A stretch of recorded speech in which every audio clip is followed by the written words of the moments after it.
Ella. Lizzy, ¿Qué pasó? Ay, me estoy meando. te voy a presentar a alguien. ¿Qué pasó? Amis. Esto es importante. O sea, es importante que trabajes bien esto. Tómalo como si fuera una reunión de laburo. Pero estoy en Twitch. Ok, esto. Estás en... Sí, bueno, colgá un segundo Twitch. Si vos querés triunfar en el teatro internacional, si vos querés una figura en el teatro en el extranjero, alguien que te escriba un buen papel, que te haga brillar en una obra de teatro y que te lleve, digo, a festivales internacionales, a otros lugares del mundo, que te catapulte como estrella internacional. Quiero ir al Festival de una estrella Viena. internacional de prestigio, Viena, Berlín, a cualquier lugar que Festival quieras de ir. Berlín. Te voy a presentar al señor Rafael Spregelburg. Bienvenido. Bienvenido. ¿Cómo le va? Hola, ¿cómo están? Esto era una trampa, Rafael, en realidad. Necesitamos que escribas. Necesita trabajo. Necesitamos trabajo para Lizzy. Necesita lo que todo. Rafael Spregelburg, uno de los, porque para no incomodarte, mejores dramaturgos de la Argentina, con nosotros, bienvenido. ¿Cómo le va? Muy bien, No te, muchas pido que gracias. no te pido que firmes el papel, eso corre por mi cuenta. Bueno. Tiempos complicados del teatro. ¿Teatro? ¿A qué te referís por Claro. teatro? Vamos Era a, eso. vamos a hablar de un montón de cosas, pero arrancamos. Nos pasa eso, mucho estamos entrevistando músicos y con los músicos, viste, siempre pasa que la primera pregunta es como, bueno, ¿estás volviendo a tocar? ¿Qué onda? ¿Cómo se siente el público? Esto, lo otro. Y la respuesta es no. Y la respuesta es a los que recién ahora están viniendo, como que están armando fechas y todo, es como una sensación medio extraña, como mucho tiempo sin hacer lo que nacieron para hacer, ¿viste? Lo que sienten que es su lugar en el mundo. Y en el teatro, o sea, vos lo viste de varios lugares distintos. Digo, vos sos dramaturgo, sos actor, sos traductor, sos productor, sos un montón de cosas, digo, de teatro.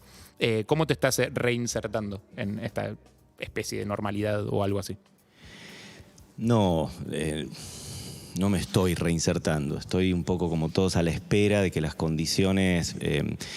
la verdad es que la pandemia afectó sobre todo a una franja del teatro, que es el teatro de arte, que acá coincide con el teatro independiente, ¿no? La reducción del aforo, ya hacer teatro era difícil, poco redituable, y al tener que achicar las salas al 30%, en el teatro comercial, en salas muy grandes que incluso no llenaban, a lo mejor se pudo seguir o se puede seguir pensando en determinadas producciones. El teatro independiente está directamente destruido, por no hablar de que las personas que lo hacen viven sobre todo de dar clases, ¿no? De otro tipo o de las giras internacionales, como era mi caso. Los aviones se han parado, los aeropuertos están cerrados, al Festival de Viena no vamos a poder ir. En salas pequeñas, 30% es nada. No, es nada. Pero ya era difícil antes, Claro. y esto vino un poco a obligarnos a repensar. Algunos pensaron el teatro y sus posibilidades audiovisuales, están todavía ahí tratando de definir qué es eso. Los streamings, las obras grabadas. Los streamings, qué tipo de convocatoria, porque además lo que uno tiene en el teléfono celular es gratuito, por lo tanto es una especie de donación simpática que uno hace al acervo cultural de un momento, pero naturalmente no es un trabajo profesional o remunerado. Entonces las condiciones son acuciantes, son espantosas. Aquí y en todo el mundo no hay, creo yo, Ministerio de Cultura en ningún país que haya respondido a este sector. Vos estás muy en contacto con escenas teatrales de otros lugares del mundo. ¿En general son parecidas a esta? Digamos, acá donde, esto que decías, por ejemplo, la mayoría de la gente del teatro no vive del teatro, todo depende mucho de ciertos esquemas de subsidios o mecenazgos. Digo, ¿es así también en otros lugares del mundo? Es parecido, pero bueno, cada uno de los modelos que uno imagina tiene su singularidad muy, muy clara, ¿no? Desde el modelo del teatro alemán, donde todo es público o semipúblico, por lo tanto uno termina siendo un empleado de una institución muy seria que es el Estado, y entonces uno se forma para abastecer una cosa que te precede, hasta el modelo opuesto, que es el nuestro, completamente independiente, donde los actores se desarrollan por su propio deseo. Por ejemplo, en Alemania muy rara vez un actor logra elegir qué papel quiere interpretar en la obra. Es un contratado de un sistema, ¿no? Y le cae uno. Y le cae uno Hoy y lo sos agarra Macbeth. porque le parece que está bien. Claro. Sí, en el mejor En de el los mejor de los casos sos Macbeth. Claro. Aquí es al revés, ¿no? Uno se encuentra con sus amigos, decide qué espectáculo quiere gestar, lo lleva a pulmón, lo logra y a veces le sale bien. Entonces, las realidades teatrales son todas muy distintas. Lo que sí es cierto es que, insisto, no ha habido... no se nos considera especie en extinción cuando debería ser el caso, ¿no?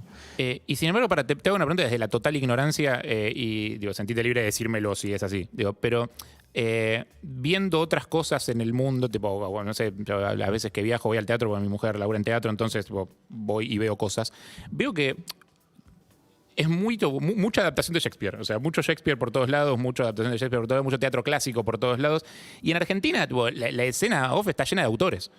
Hay mucha creación. O sea, siento, de vuelta, siempre desde la ignorancia total y capaz que estoy diciendo una estupidez gigante, pero siento como que acá, capaz que esa escena tan independiente y tan de abajo y tan peleando y tan todo, generó también que haya un montón de autores de obras originales. Bueno, esta es una de las diferencias quizás más singulares del teatro de Buenos Aires. Ni siquiera me atrevo a decir del de Argentina, porque habría que conocer la realidad muy, muy clara de cada ciudad, de cada pueblo. Pero el teatro de Buenos Aires, el apabullante 90% de los autores que se hacen están vivos. Cuando uno dice esto, en otras culturas les parece una locura. Que prefieren ir a ver la obra de un autor vivo que un Shakespeare que está bien escrito. Sí, preferimos. Tenemos como, una larguísima historia de relación confusa con los clásicos de cualquier naturaleza en el teatro, ¿no? Porque dada toda la guerra de la independencia y demás, ni siquiera asumimos a la tradición literaria viejísima española como en nuestros genes. No es que los clásicos que nos corresponden son Lope de Vega, ¿no? el siglo de oro español. Entonces la relación con los clásicos de otras culturas, traducción mediante, nos muestran rápidamente que nosotros tenemos una relación muy inmediata del teatro con el presente.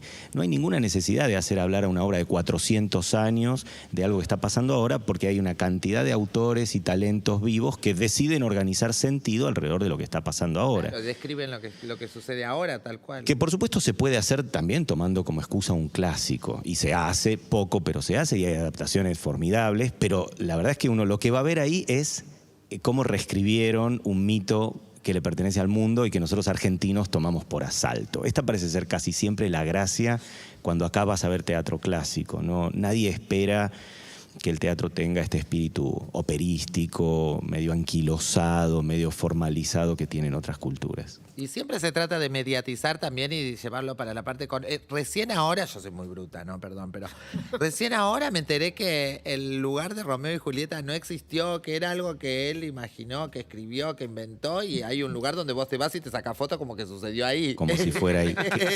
Que robó, deberíamos decir, para ser justos con Shakespeare, más que inventó, ¿no? Bueno, claro, Shakespeare robaba todos los argumentos y parece que eso estaba muy bien visto en la época. Bueno, pero que te quiero decir, no existe ese lugar físico donde vos vas a dejar plata ahora para sentirte...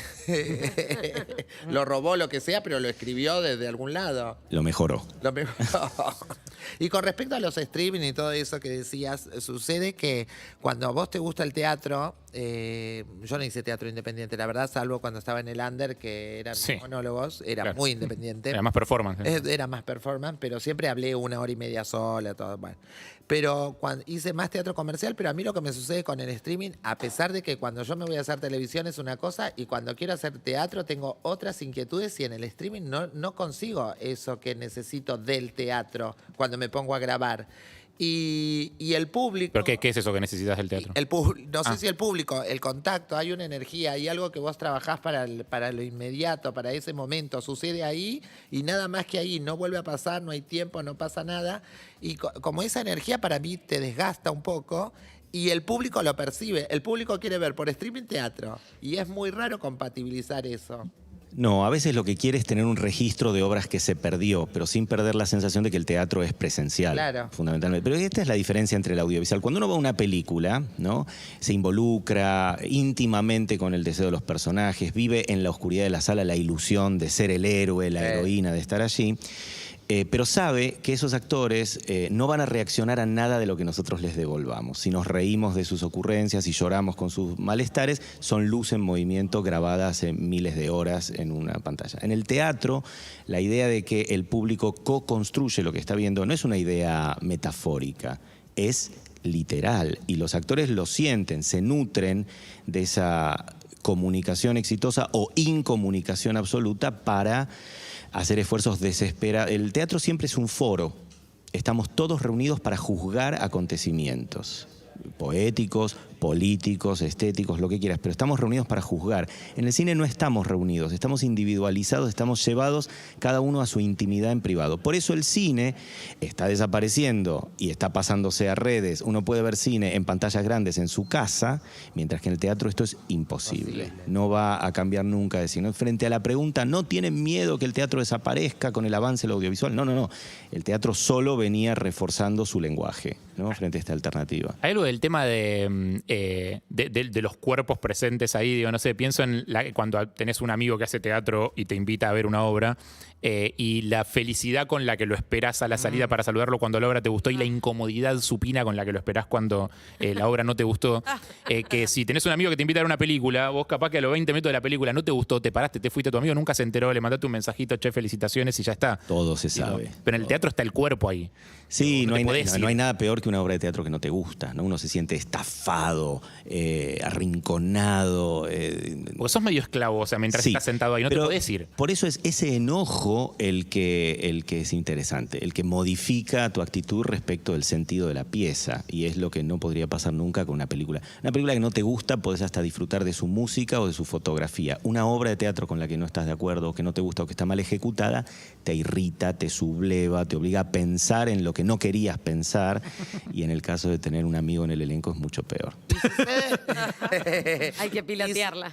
Y sucede también mucho, a mí me pasa con mis compañeros, no sé si porque, no sé si llamarlo under de donde vengo, de los boliches que hay, donde yo trabajé todo el tiempo, estoy acostumbrada a una dinámica a donde hay gente que no le interesa verme y que yo salgo y tengo que usar todas las herramientas para convencerlos de que me tienen que ver, y he llegado a callar, no sé, 300 personas a cuestión de media hora haciendo ejercicio.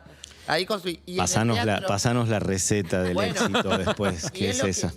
Tienes que saber cosas de todos ellos. Claro, y hablo con mis compañeros porque me angustia mucho la sensación de la primera escena con un supuesto público frío y sin querer ellos como caen, ¿viste? Como dice, ay, el público de hoy está dormido. Entonces, pero en lugar de querer revertir esa situación no digo exagerar la actuación, porque supongo que de eso no se trata, pero de ponerle la misma energía que cuando el público está que no te deja hablar, eso juega en contra en sí de la actuación, y eso me angustia un poco cuando los veo en esa caída, porque en lugar de vos traerte a esas 1000 personas que te vinieron a ver, esas 1000 personas te están llevando a vos a su incomodidad y termina haciéndole, ay, no me gustó la obra. Pero la obra es exactamente lo que querías ver, lo que me obligaste a hacer con tu presencia de mierda, ¿no? Pero a ver, sucede algo muy interesante, que es lo que pasa exactamente con la actuación. La obra, vos decís, no es como tenía que ser. Lo sabemos, porque la obra es un texto que está escrito, que dice algunas cosas, que afirma o niega y que más o menos tiene su poética. Pero la obra está atravesada de una cosa increíble, rarísima, nunca estudiada en profundidad, que se llama actuación. La actuación es un fenómeno mágico, fenómeno chamánico, que modifica, amplía, que va en contra de lo dicho. El buen actor no es el que representa dócilmente lo que lo obligan a representar un director o un público que lo está mirando, un espacio comercial que lo obliga a asumir una actitud. Es la mezcla de todo eso. Claro. Y el que hace, por ejemplo, teatro en teatros públicos nota muy claramente la diferencia entre las funciones de los jubilados, que suelen ser los jueves porque son más baratas, y el resto de las funciones. Decimos, hoy los vamos a agarrar a todos estos viejitos y les vamos a demostrar lo que hay que... Y a veces podés, a veces no, pero también es una batalla que uno pelea con orgullo, ¿no? Con ganas de... Y es verdad, probablemente no los estés llevando a donde querías, porque están viajando juntos. Estamos yendo juntos a un lugar que nadie planeó. Exacto. ¿Y tiene explicación eso que decía Lizzy, por ejemplo, de el guión es el mismo y capaz el público del miércoles no fue tan explosivo como el del viernes? Entonces, en ese camino, digo, ese intercambio de energías, ¿hay algo que se pueda modificar? No digo, desde tu experiencia como actor, por ejemplo, desde algún personaje que te haya funcionado, y vos decís, creo que lo que falló acá fue esto en mí. No, lo que pasa es que hay capas de sentido que se acumulan día a día, hora tras hora, y que a veces una obra no puede no hacerse cargo de lo que estás diciendo. Por ejemplo, yo recuerdo en el estreno de La Terquedad, hace un par de años en el Teatro Cervantes, que fue una obra muy difícil, muy farragosa, pero con muchísimo público. El día del estreno fue el día de la represión policial en la marcha de mujeres del 8 de marzo. Y el final de la obra termina con una matanza. Yo encarno ahí a un policía de la Guerra Civil Española, un policía valenciano fascista, y decidimos, algo que estaba en el ambiente pero que no habíamos terminado de decir, decidimos salir con chalecos de la Policía Federal a hacer la escena. El silencio de la sala y la conmoción que generó eso nos obligó a mantenerlo dentro de la obra. Nosotros no era parte de la obra. Claro. No, y es completamente extemporáneo aparte. Sí, pero no importaba porque ya en la obra, a esa altura, Santiago Gobernoria aparecía con un perro embalsamado y le decía, laica, laica. Y le hablaba en ruso, o sea que fíjate qué poco importaba una matanza después del perro embalsamado, ¿no? Pero bueno, el teatro hace esto, te pone en la balanza las cosas de manera desquiciada. Y uno dice, ¿cómo es posible que debiendo conmoverme por esto me conmueva por esto otro? Entonces toda esa energía, todo ese malentendido de sentido es el verdadero motor del teatro, no lo que está escrito. Lo que está escrito pertenece al campo de la literatura y está muy bien, pero los actores hacemos eso. Y es lo que no podemos hacer, evidentemente, cuando queremos prestarle nuestro oficio al cine, al audiovisual, bueno, a las cosas que se están haciendo ahora. De eso también, ¿no? Ahora vamos a hablar. Podríamos hablar del ejemplo rarísimo de Victoria, esta serie de Leo Damario. El 27 de agosto se estrena Victoria. Filmada completamente en pandemia y en condiciones rarísimas, ¿no? Y ahí uno dice... Fue eso? Fue extraordinario por varios sentidos. Estábamos todos encerrados, no había teatro, no había producciones de ningún tipo, y a Leo se le ocurrió un formato de grabación que se podía. Leo Damario es el director, sí, que se le ocurrió que podía filmar esta serie viajando por cable, es decir, cada actor se filmaba en su casa. Después hubo algunas variaciones porque los protocolos en un momento, esto fue creo que en octubre del año pasado, que me tocó filmar a mí, permitían filmar de a 2 o 3 personas. Yo estaba en el campo cumpliendo la pandemia, ellos se consiguieron permisos especiales y hisopados para venir a filmar.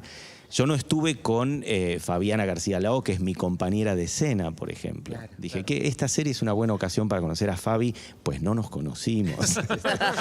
Y era un disparate los mecanismos que hubo que inventar para yo reaccionar a algo que ya estaba grabado y ella a su vez adaptarse a algo que no podía ver. De locos, absolutamente delirante y con esta linda expresión. experiencia, a pesar de toda la incomodidad, pero... Muy linda porque además nos devolvió la idea de que estábamos anquilosados, aburridos, enojados y que podíamos hacer cualquier cosa. La serie es un disparate, mi personaje tiene mucho humor en ese capítulo, es una terapeuta, una mujer que ha sido abusada en el pasado por un hombre y por lo tanto decide ofrecer un tipo de servicio de terapia muy especial, que es que ella secuestra a los maridos o parejas de mujeres abusadas y los obliga a una sesión por Zoom de terapia. Sesiones que casi siempre terminan en asesinatos, muertes y torturas. Así que tiene un humor nunca puesto en chiste, ¿no? Oscurísimo, pero que yo comparto bastante porque es como un cómic, ¿no? Es un cómic. Ella es Gatúbela, ¿no? Cecilia Pecaitis, que es la especie de mujer vengadora, digamos. Mujer vengadora, está muy inspirado en clásicos del cine y del cómic. Entonces, es muy poco realista. Entonces, el formato de edición nos obligaba a nosotros actores, era como estar todo el tiempo en un videoclip de los 80, te diría. O sea, un videoclip de esos que no se sabe muy bien con qué espíritu estaban hechos. O sea, le sumaste algo al currículum totalmente inesperado, digamos. Sí, bueno, yo siempre estoy muy abierto a todo lo que es inesperado. Mi currículum está lleno de cosas inesperadas y esta es una que disfruté mucho, sí. Rafael Spregelburg con nosotros, muchísimas gracias. Te hablamos de todo un poco, me quedan 1000 cosas para hablar de mi fanatismo por Bizarra. Eso sí, ¿se puede contar lo que me dijiste? O... yo creo que sí, es bueno contarlo para que después no se echen atrás. Bueno, yo explico brevemente para que se entienda. Rafael hace ya muchos años hizo una telenovela en teatro. Eran 10 episodios de más de 1 hora cada uno. Algunos de 3. Algunos de mucho más de 1 hora cada uno. Y yo con mi grupo de amigos íbamos al Centro Cultural Rojas, temprano para conseguir buena ubicación, porque si te sentás muy atrás en el Centro Cultural Rojas, capaz que no ves tan bien la obra. Y sacábamos entradas, íbamos y lo veíamos como una telenovela, los esperábamos a la salida, copa. Queríamos charlar con los actores, era Qué pesado. muy pesado, insoportables. Pero fue un producto como muy raro, muy excepcional, muy espectacular, y que para todos... Tenía su álbum de figuritas. Tenía álbum de también. A figuritas. los que completaban el álbum de figuritas se los invitó a actuar en el último capítulo, una vergüenza. Tenía disco, bueno, tenía me almanaque, encanta. tenía merchandising de todo tipo. Eso se llamó Bizarra. Fue hace ¿cuántos años ya? En realidad no 20. Bueno, Bizarra narra la epopeya de la crisis del 2001, pero se estrenó en el 2003, así que hace Ahí está. 18. ¿no? Y hay novedades con respecto a ese universo. Sí, la novedad es que quisimos, aprovechando la pandemia, que es una cosa fantástica que nos está pasando, Y un lujo que nos dimos. un gustito que nos dimos, Envidia, quisimos ¿qué hacer un podcast y hacer todo Bizarra en radioteatro. Pero eran muchos actores, mucho dinero, las grabaciones eran complicadas. En cambio, decidimos escribir el capítulo 11, para quienes lo han visto saben que eran 10 capítulos. El capítulo 11 transcurre con los mismos personajes 20 años después. Y en eso 20 años después de la estábamos. crisis de 2001. digamos. Claro, y 20 años después de Bizarra, lo cual es mucho más importante para nosotros. Es una serie que hacíamos sin ganar ningún dinero. Era eso o irnos del país a emigrar a cualquier otro lugar. Así que era una locura para nosotros y para el público. Lo que estaba mal hecho se celebraba mejor que lo que estaba Sí, bien. absolutamente. Era delirante. Entonces, tratar de reproducir ahora ese espíritu es para mí muy confuso, muy interesante. Es una conmemoración, de hecho, por los 20 años de la crisis del 2001 que está produciendo el Centro Cultural Kirchner. Así que esperamos poder estrenar el mismísimo 19 de diciembre, en principio en podcast. Si hay presencialidad, veremos si se puede hacer el capítulo 11 en vivo, pero todavía a pasitos del evento no lo sabemos. Hermoso, necesito verlo ya. Gracias, Rafael. Muchas gracias. Rafael Espredelur con nosotros. Perros de la calle. Urbana Play